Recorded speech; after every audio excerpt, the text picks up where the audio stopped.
ಪಹಲ್ಗಾಮ್ ದಾಳಿಯಲ್ಲಿ ಪಾಕಿಸ್ತಾನದ ಕೈವಾಡ ಇರುವಂತಹ ಶಂಕೆ ವ್ಯಕ್ತವಾಗಿದೆ. ಪಾಕಿಸ್ತಾನದ ಮಾಜಿ ಸೇನಾಧಿಕಾರಿ ಅಶೀಂ ಮುಸಾ ಕೈವಾಡವಿರುವ ಬಲವಾದ ಶಂಕೆ ವ್ಯಕ್ತವಾಗುತ್ತಿದೆ. ದಾಳಿಯ ಮಾಸ್ಟರ್ ಮೈಂಡ್ಗಳಲ್ಲಿ ಅಶೀಂ ಮುಸಾ ಕೂಡ ಒಬ್ಬ. ಸೇನೆಯಿಂದ ವಜಾಗೊಂಡಿದ್ದ ಅಶೀಂ ಮುಸಾ ಲಷ್ಕರ್ ಉಗ್ರರ ಗುಂಪನ್ನ ಸೇರ್ಕೊಂಡಿದ್ದ. ಕಾಶ್ಮೀರದ ಸ್ಥಳೀಯರ ಜೊತೆ ಮುಸಾಗೆ ನಂಟಿನ ಶಂಕೆ ಇದೆ ಎನ್ನಲಾಗುತ್ತಿದೆ. ಶಾರ್ಪ್ ಶೂಟರ್ ಆಗಿರುವಂತಹ ಅಶೀಂ ಮುಸಾ ಜಮ್ಮು ಕಾಶ್ಮೀರದಲ್ಲಿ ಆಕ್ಟಿವ್ ಆಗಿರೋ ಶಂಕೆ ವ್ಯಕ್ತವಾಗಿದೆ. 4 ಜನರಿಗೆ ಈತನೇ ಟ್ರೈನಿಂಗ್ ಕೊಟ್ಟಿರೋ ಸಾಧ್ಯತೆ ಇದೆ ಎನ್ನಲಾಗಿದೆ. ಮುಸಾಗೂ ದಾಳಿಕೋರರಿಗೆ ಏನೆಲ್ಲ ನಂಟಿದೆ ಅಂತ ಎನ್ಐಎ ಅಧಿಕಾರಿಗಳು ಎಲ್ಲ ಆಯಾಮಗಳಲ್ಲಿ ತನಿಖೆಯನ್ನು ನಡೆಸ್ತಾ ಇದ್ದಾರೆ. ಪಹಲ್ಗಾಮ್ ದಾಳಿಯಿಂದ ಅಮರನಾಥ್ ಯಾತ್ರೆಗೆ ಆತಂಕ ಎದುರಾಗಿದೆ. ಜುಲೈ 3ರಿಂದ ಅಮರನಾಥ್ ಯಾತ್ರೆ ಆರಂಭವಾಗಲಿದೆ. ಭದ್ರತೆ ಹೆಚ್ಚಳಕ್ಕೆ ನಿರ್ಧರಿಸಿದ್ರೂ ಭಕ್ತರಲ್ಲಿ ಉಗ್ರರ ದಾಳಿಯ ಆತಂಕ ಮನೆ ಮಾಡಿದ್ದು ಯಾತ್ರೆಗೆ ಹೋಗಲು ಹಿಂದೇಟು ಹಾಕ್ತಿದ್ದಾರೆ. ಗುಂಡೇಲ್ ಮತ್ತು ಪಹಲ್ಗಾಮ್ನಿಂದ ಯಾತ್ರೆ ನಡೆಯಲಿದೆ. 1.5 ಲಕ್ಷ ಭದ್ರತಾ ಪಡೆ, 24 ಗಂಟೆ ಸಿಸಿಟಿವಿ ಕಣ್ಗಾವಲು ಇರುತ್ತೆ. ಯಾತ್ರಿಕರಿಗೆ ಭಯ ಬೇಡ ಅಂತ ಕಾಶ್ಮೀರ ಡಿಸಿಎಂ ಸುರೀಂದರ್ ಚೌಧರಿ ಹೇಳಿದ್ದಾರೆ. ಕೇರಳದ ಪಾಲಕ್ಕಾಡ್ ಮಹಾನಗರ ಪಾಲಿಕೆಯಲ್ಲಿ ಹೈಡ್ರಾಮವೇ ನಡೆಯಿತು. ಅಂಗವಿಕಲರ ಕೇಂದ್ರಕ್ಕೆ ಆರ್ಎಸ್ಎಸ್ ನಾಯಕ ಕೆಬಿ ಹೆಡ್ಗೇವಾರ್ ಹೆಸರಿಡೋಕೆ ಕಾಂಗ್ರೆಸ್ ಮತ್ತು ಎಡಪಕ್ಷಗಳು ಆಕ್ಷೇಪ ವ್ಯಕ್ತಪಡಿಸಿದ್ವು. ಈ ವೇಳೆ ಪಾಲಿಕೆ ಸಭೆಯಲ್ಲಿ ಗದ್ದಲ ಕೋಲಾಹಲವೇ ಉಂಟಾಯಿತು. ಇದರ ನಡುವೆಯೇ ಆಡಳಿತಾರೂಢ ಬಿಜೆಪಿ ನಿರ್ಣಯವನ್ನು ಅಂಗೀಕರಿಸಿತು.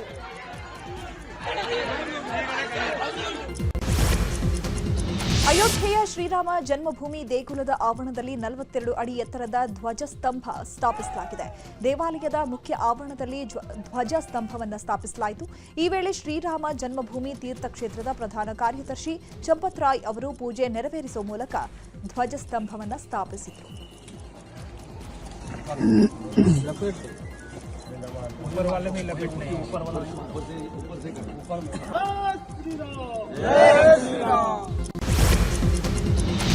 ಖಾಸಗಿ ಶಾಲೆಗಳ ಶುಲ್ಕ ವಸೂಲಿಗೆ ಕಡಿವಾಣ ಹಾಕೋಕೆ ದೆಹಲಿಯ ಸರ್ಕಾರ ಸಂಪುಟ ಸಭೆಯಲ್ಲಿ ಮಹತ್ವದ ತೀರ್ಮಾನ ಕೈಗೊಂಡಿದೆ. ಶಾಲೆಗಳ ಶುಲ್ಕ ವಸೂಲಿಗೆ ಕಡಿವಾಣ ಹಾಕೋಕೆ ಸಚಿವ ಸಂಪುಟ ಅನುಮೋದಿಸಿದೆ. ಈ ಕುರಿತು ಮಾತನಾಡಿರುವಂತಹ ಸಿಎಂ ರೇಖಾ ಗುಪ್ತಾ, ದೆಹಲಿಯ ಎಲ್ಲಾ 1677 ಶಾಲೆಗಳಿಗೆ ಸಂಪೂರ್ಣ ಮಾರ್ಗಸೂಚಿ ಶುಲ್ಕದ ಕಾರ್ಯವಿಧಾನವನ್ನು ನಿರ್ಧರಿಸಲಾಗುತ್ತೆ. ಇತಿಹಾಸದಲ್ಲಿ ಮೊದಲ ಬಾರಿಗೆ ಇಂತಹ ಮಸೂದೆಯನ್ನು ದೆಹಲಿ ಸರ್ಕಾರವು ರಚಿಸುತ್ತಿದೆ ಅಂತ ಹೇಳಿದರು. स्कूल्स में भेजा चेक करने के लिए कि जो पेरेंट्स की बातचीत थी कि भी हमारे बच्चे के साथ में दुर्व्यवहार हो रहा है, उसको फीस के लिए प्रेशराइज किया जा रहा है, उसको परेशान किया जा रहा है.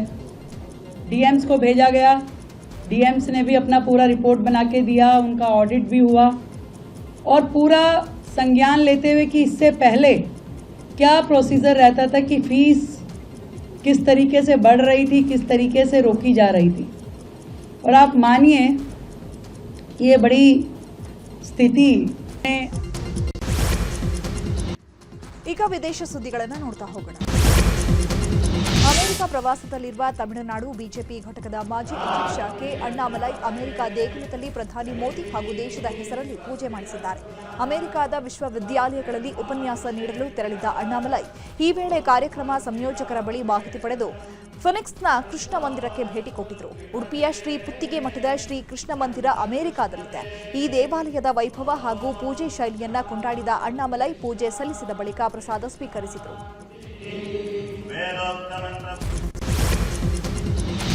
ಕ್ಯಾಥೋಲಿಕ್ ಪರಮೋಚ್ಚ ಗುರು ಪೋಪ್ ಫ್ರಾನ್ಸಿಸ್ ಅವರ ನಿಧನದಿಂದ ತೆರವಾಗಿರುವ ಸ್ಥಾನಕ್ಕೆ ಹೊಸ ಪೋಪ್ ಆಯ್ಕೆ ಪ್ರಕ್ರಿಯೆ ಸಮಾವೇಶ ಮೇ 7ರಿಂದ ಆರಂಭವಾಗಲಿದೆ. ಅನಾರೋಗ್ಯದಿಂದ ಏಪ್ರಿಲ್ 21ರಂದು ನಿಧನರಾದ ಕ್ರಿಶ್ಚಿಯನ್ಸ್ ಕ್ಯಾಥೋಲಿಕ್ ಧರ್ಮಗುರು ಪೋಪ್ ಫ್ರಾನ್ಸಿಸ್ ಅವರ ಅಂತ್ಯಕ್ರಿಯೆ ಏಪ್ರಿಲ್ 26ರಂದು ನೆರವೇರಿತು. ಹೊಸ ಪೋಪ್ ಆಯ್ಕೆ ಪ್ರಕ್ರಿಯೆ ಸಮಾವೇಶದ ದಿನಾಂಕ ಪ್ರಕಟಿಸಲಾಗಿದೆ. ಉಕ್ರೇನ್ ವಿರುದ್ಧ 2 ವರ್ಷಗಳಿಂದ ನಡೀತಾ ಇರುವ ಯುದ್ಧಕ್ಕೆ ರಷ್ಯಾ ಅಧ್ಯಕ್ಷ ಪುಟಿನ್ 3 ದಿನ ಕದನ ವಿರಾಮ ಘೋಷಿಸಿದ್ದಾರೆ.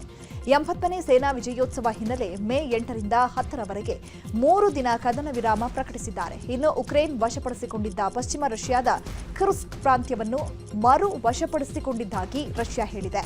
ಈ ಮಧ್ಯೆ ಈ ವಿಚಾರವಾಗಿ ರಷ್ಯಾಗೆ ಸೇನಾ ಬೆಂಬಲ ನೀಡಿದ್ದಾಗಿ ಉತ್ತರ ಕೊರಿಯಾ ಅಧಿಕೃತವಾಗಿ ಹೇಳಿದೆ. ಮಹತ್ವದ ಬೆಳವಣಿಗೆಯೊಂದರಲ್ಲಿ ಕೆನಡಾ ಸಾರ್ವತ್ರಿಕ ಚುನಾವಣೆ 2025ರ ಫಲಿತಾಂಶ ಹೊರಬಿದ್ದಿದೆ. ಈ ಬಾರಿಯೂ ನಿರೀಕ್ಷೆಯಂತೆ ಪ್ರಧಾನಿ ಮಾರ್ಕ್ ಕಾರ್ನಿ ಅವರ ಲಿಬರಲ್ ಪಕ್ಷ ಚುನಾವಣೆಯಲ್ಲಿ ಜಯಭೇರಿ ಬಾರಿಸಿದೆ. ಇದೇ ವೇಳೆ ಖಲಿಸ್ತಾನ್ ಪರ ಹೋರಾಟಗಾರ ಜಗಮೀತ್ ಸಿಂಗ್ ಈ ಬಾರಿಯ ಚುನಾವಣೆಯಲ್ಲಿ ಸೋಲುಂದಿದ್ದು ತಮ್ಮ ಸೋಲನ್ನ ಜಗಮೀತ್ ಸಿಂಗ್ ಆಘಾತಕಾರಿ ಅಂತ ಬಣ್ಣಿಸಿದ್ದಾರೆ.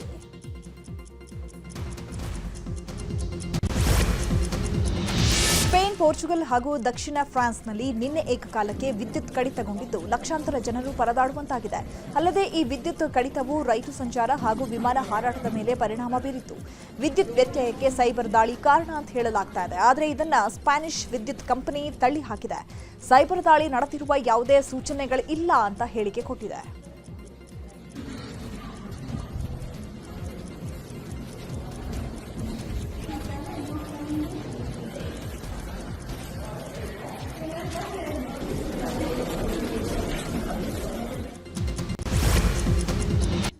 ದೇಶದ ಅತಿದೊಡ್ಡ network 18 digital ಪ್ಲಾಟ್ಫಾರ್ಮ್ನಲ್ಲಿ number 1 ಸ್ಥಾನಕ್ಕೇರಿದೆ.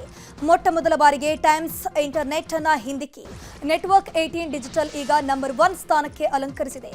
Kannada news 18 digital website ಕೂಡ ನಂಬರ್ 1 ಸ್ಥಾನದಲ್ಲಿದೆ.